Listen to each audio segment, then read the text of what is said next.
салому алайкум мухлисони ММА ба канали мо хуш омадед. дар ҳамин видео лайк монед ва барои дастгирии канал комментария нависед. мо бошем оғоз мекунем.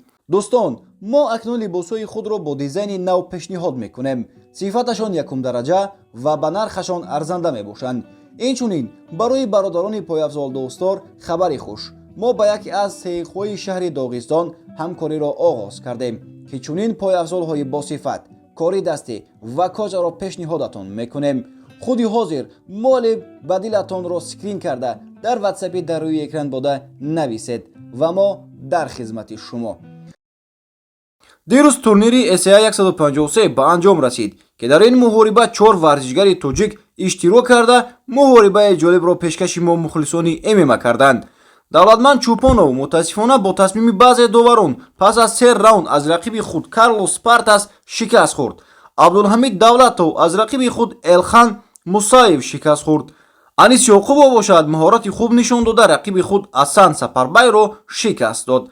Фаридун Одилов дар раунди якум ҳарифи брезилагии худро Наталисио Филоро бо усули нокаут дар раунди якум ва дастрошна шикаст дод.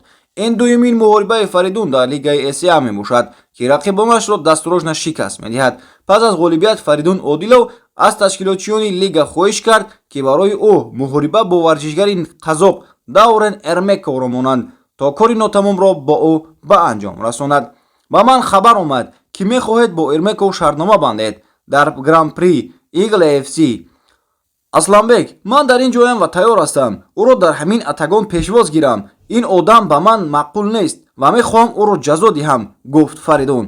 ёдост мешавем ки Фаридун Одилов барои ҳимоя кардани камарбандаш дар лигаи Eagle FC вазни даркориро карда натавонист ва муҳорибаашон бо Даврен дар ин лига бекор карда шуда буд. умедворем ки ин муҳорибаро ташкил мекунанд ва ин муҳорибаи тамошобобро мо нез тамошо хоҳем кард. дӯстони азиз, хайр то видеоҳои навбатӣ шоду пирӯз бимонед.